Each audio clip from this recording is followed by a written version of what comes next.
Recent headlines reveal an array of injustices impacting our community.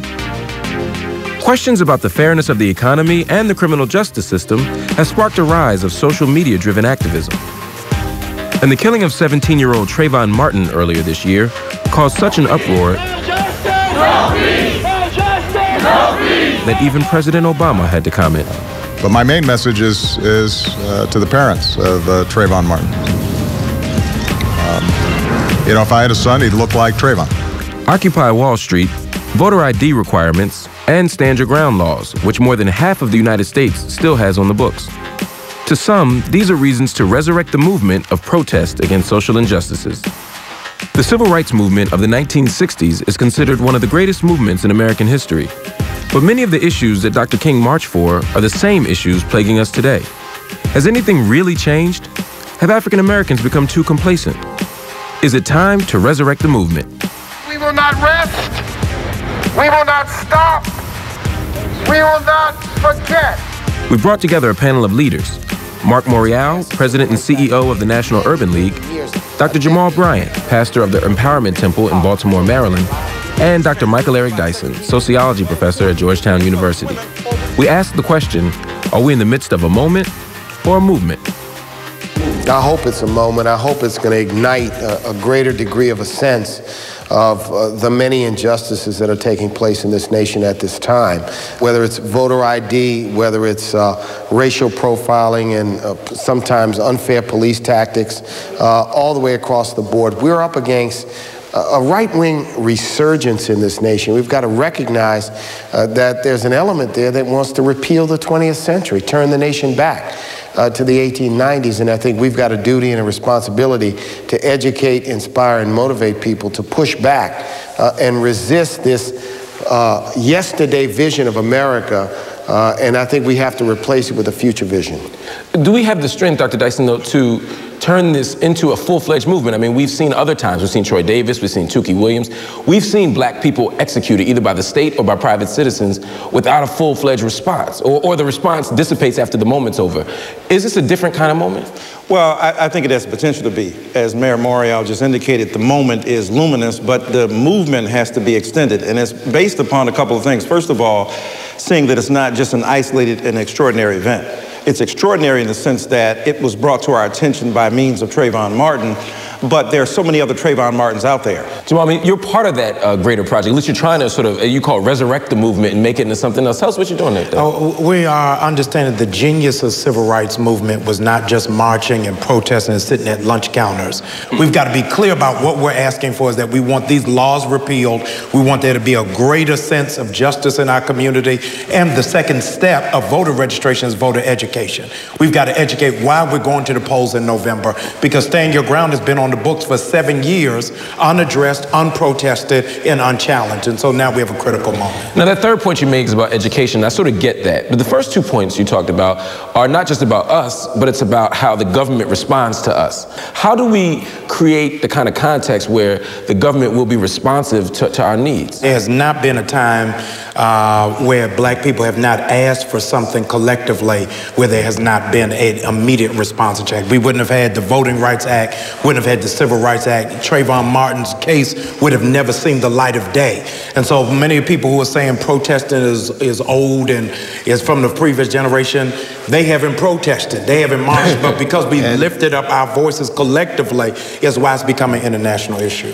What we need today is more voices. I think we've had too many people stand on the side in the comfort of their own existence, in the comfort of their own consumption, in the comfort of their own lifestyle, and not recognize that at this point there is a deliberate effort to try to turn the hands of time backwards, and it's our time to say no and articulate a different vision. Yes. Trayvon Martin highlighted a set of injustices, but it's one example of injustices that take place across the nation. I have to take a break, but when we come back, we're going to talk about what some of those injustices are, and we're also going to talk about what we can do to engage in a new type of leadership for the 21st century.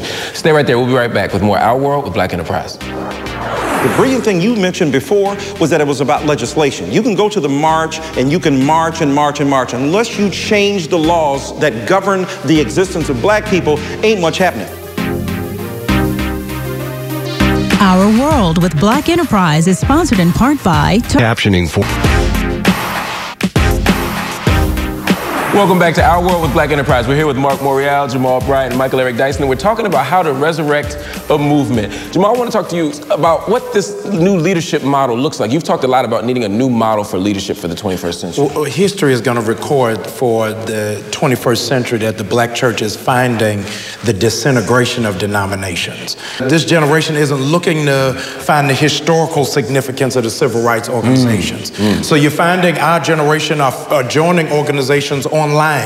And so as a consequence, we had 2.5 million people sign a petition, not led by the Urban League or the NAACP or NAN, but by an organization most of us out of civil rights had no idea existed until this moment. Yeah. When you think about the fact that you've got a digital generation, when you've got Facebook and you've got Twitter and you've got all the kind of other social media, it's incredibly important. The problem is, on the one hand, it's the idealization of what that leaderless, generation was about. John Lewis and Julian Bond and working with all those great figures. But the problem is when it comes time to dole out responsibility or to take the charge and to be able to focus it. Because the brilliant thing you mentioned before was that it was about legislation. You can go to the march and you can march and march and march. Unless you change the laws that govern the existence of black people, ain't much happening. Dr. Dyson would be able to echo this.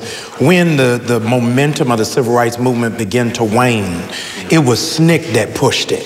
And so what's going to be very critical is how do we mobilize and galvanize young people to be a part of it. And what has been the missing integer of civil rights has been the same consistent one in the church.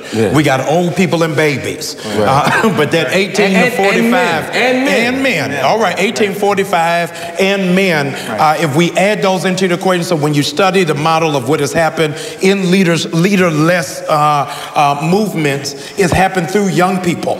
It's happened through men being on the forefront. And what's going to be critical for the church, the civil rights community, and the academy is how do we get young people and men. And I guess when I say that men, I meant historically men have always been leading the charge. I'm saying, could we imagine a leader, and this is actually an interesting point, right? Because like the church, is it possible that we could reimagine the movement in such a way that young people lead it, and that women are often leading it, and that we have a different set of, I think we have to, because the communities change, but the most important thing is inside so many churches, men have not been present in a very big way. But I do think that Reverend Bryant makes a very important point, and that is the point of young people. Dr. King, Whitney Young, John Lewis, Julian Bond were all young men when they were at the forefront of the civil rights movement. And I think we need young people not only doing that, but keeping pressure, keeping people grounded, and keeping us all focused on the future. And we do need, I think, a new resurgence among young people. Well, and that creates different structures of accountability as well, because what social media does, and then living in this 24-hour news cycle, stuff that used to get swept under the rug in previous generations ain't getting swept under the rug no more, right? You got TMZ, TPM, CNN, and every other network that's focused on it. But you got to leverage that and then join those young people. This is why I pay a lot of attention, as we all do, to the hip-hop generation, because they got the men involved, they got people involved now with some disastrous consequences on the one hand, but on the other hand, at least having an imagination to reach out to these young people. What Dr. King refused to do was demonize them. When he talked against the war in Vietnam, he says, but I'm not going to speak out against the war in Vietnam unless I speak about the violence that's going on here with these young people against them. So it's a linking them to an international and global perspective that's critical. The critical point of how you opened us is it a moment or a movement? And the movement has to have direction. And so the critical point in this Trayvon Martin movement is, where are we going? And it's so critical, and I cannot hear in any consistency talk about Trayvon Martin, and we not, as civil rights organizations, as the church, as the academy, not raise Robert Champion from Florida A&M. So if we're going to become up in arms about who got hazed to death, if we get up in arms about Trayvon Martin, we cannot excuse black on black crime. Absolutely. It's going to be incumbent upon us to be consistent across the board, that we are not just holding candlelight vigils and have a funeral at the church, but we don't become outraged. It's got to be that same kind of consistency for the movement that every value. But you know, it's matters. the same thing, isn't it? Because white supremacy's genius is to convince black people to hate each other. Yeah. So the reality is that to convince black people that we hate each other enough that we go around murdering and hurting and harming each other. And the other thing I think that the Trayvon Martin incident also revealed was the existence of groups like ALEC, the American Legislative Exchange Council, and these groups that operate behind closed doors and spread this model legislation, the shoot to kill or kill at will or stand your ground legislation, right. With the money. voter ID legislation, with large money mining certainly the initiatives of conservative state legislators across the nation. Yeah. So what we did was we found that there are these ghostwriters who are writing this anti-legislation. They're doing it with great effect. And so we were able to expose that, but we have got to keep the pressure on. I have to take a break. Stay right there. We'll be right back with more Our World with Black Enterprise. Average black person in the hood is not saying that my issue or my priority is gay rights. It's about what it is that the Urban League just said, what's going to happen to these 100 HBCUs getting ready to close? My son that can't walk down the street, me not being able to get a job. So we're dealing with what is our agenda.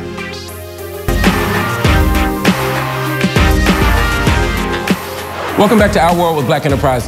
One of the things we have to ask is prioritization, right? There's a million issues we could be talking about at once, but at the same time, we have to make some choices about what's a priority. Trayvon Martin became a priority.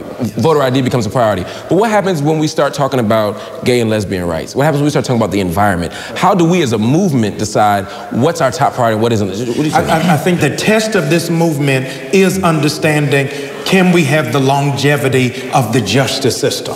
Will we remain consistent, hot and heavy? And so even outside of our parameters, the movement of apartheid in South Africa was able to keep ringing the hammer. Right, but there was a clear enemy, and the enemy was apartheid. Yes. Here in the United States, it's a little more complicated, right? Because we have white supremacy, right? But then we also have this mass class inequality. We have homophobia. We have environmental abuse. We have all this stuff. But let me just say the point is that when you talk about LGBT, and the point is, as Dr. Bryant said earlier, no such thing as dealing with Trayvon Martin without black on black crime. No such thing as dealing with the black church without dealing with the homophobia that's being pumped out from the pulpit and the pews while it's being practiced simultaneously, which is an interesting contradiction. Now, you talk about resurrection, you're going to shake up the movement when you have that kind of conversation, well, I'm talking about love. It's either we're going to be open to all peoples, lesbians, gays, transgender, bisexual people, as well as poor people, as well as women, or we just faking the fun. Yeah. The gay and lesbian movement, bisexual, transgender, all let me get all of them right.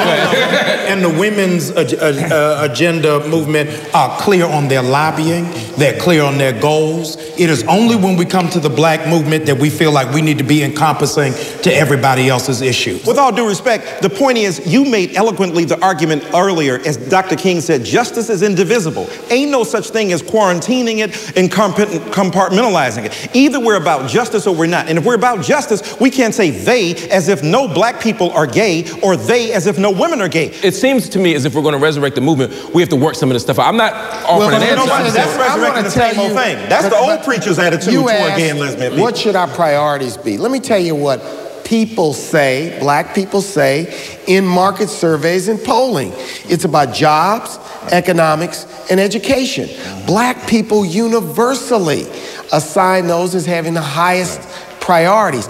I agree with both Mayor Morial and Dr. Bryant. I'm just simply saying that gay and lesbian people go, look, we're interested in the universal concerns of blackness as well. We just get cut out so often. Women get cut out. We get segregated. We're part of the whole. We talk about black unity. We talk about the necessity for us coming together, and yet we're the very ones who split those people off. Let's just be concerned about justice and oppression wherever it falls and whoever it affects. But Dr. Dyson is representing a middle-class intellectual conversation that does not speak to the bread and butter issues of the African American community. The average black person in the hood is not saying that my issue or my priority is gay rights. It's about what it is that the Urban League just said, what's going to happen to these 100 HBCUs getting ready to close? My son that can't walk down the street, me not being able to get a job. So we're dealing with what is our agenda. Our immediate agenda is not the Gay Rights Coalition. But what's the moral responsibility of leadership, though, right? Is there it's to craft what is the priority, what you raised. What is our priority? And our priority is education, economics, and the family. And I think those need to be the But I would say this. You asked the moral, and this is where I sort of come down where Dr. Dyson is. We have to maintain the very essence that justice is indivisible. And that when we stand and we speak, we don't just stand and speak with a political argument or an economic argument, that there's a moral argument to what we do. The strength of the civil rights movement in this nation has always been the sense of what we wanted and what we fought for was right. One thing that I've been wanting to ask you all is, you know, for the first time, Trayvon Martin presents an opportunity for this generation to get mobilized politically. And I think their hopes got bolstered when they saw their activism turn into something concrete. George Zimmerman was arrested. What happens if he's found not guilty? How will this generation respond to its first defeat? I don't even want to entertain that prospect, because I think predicting the outcome of a trial, I want to say to people, George Zimmerman has been arrested, he's been charged. We must be vigilant. We must follow these proceedings all the way until the end, until he's convicted. I really... Yeah, but just to be clear, I'm not so much asking a legal question as much as I'm asking, how will this generation respond to the first I just think, you know what I mean? Because we saw 20 years ago Rodney King. Well, let me speak to it and the civil rights movement in its height. When they were going to do the protest of nonviolence and sit at the Woolworth's lunch counters and walk across the Edmund Pettus Bridge, Marc, before you could march, you had to go through training. In Nashville. They had to take you through a process.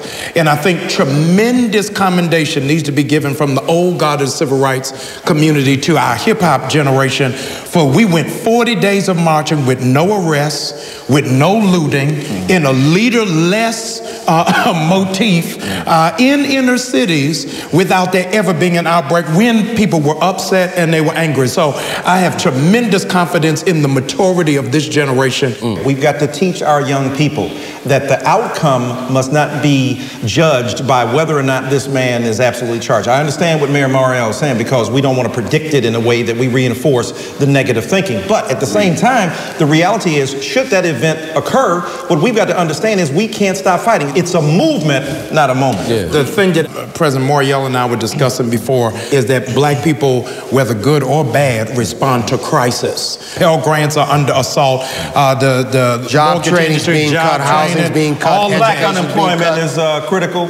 And people who are neophytes, they get involved in the movement. Oh my God, this happened, I'm upset. No, this is part of the long haul. And that's my point. In the civil rights struggle, there were always losses. We tend to remember 64 and 65 as these big victories. We think of 63 in the March on Washington, but we don't necessarily think about all the losses. And you know, we don't think of as a long period of time. I mean, the effort to pass the Civil Rights Act began many, many years, a decade before it actually passed. So it takes a lot of time to push change. But here, right here in 2012, I just want to reaffirm one. We got to occupy the vote. We have to vote. We cannot go to sleep this year. The most important way we can express our activism this year is to get out and vote like there's no tomorrow. That'll have to be the last word. I know y'all can go all day. We're going to have 2 episodes with y'all. Hopefully y'all come back. They occupy my studio right now. Marc Morial, Jamal, Bryant, Michael Eric Dyson, thank you so much for being there. Stay right there. We'll be back with more Our World with Black Enterprise.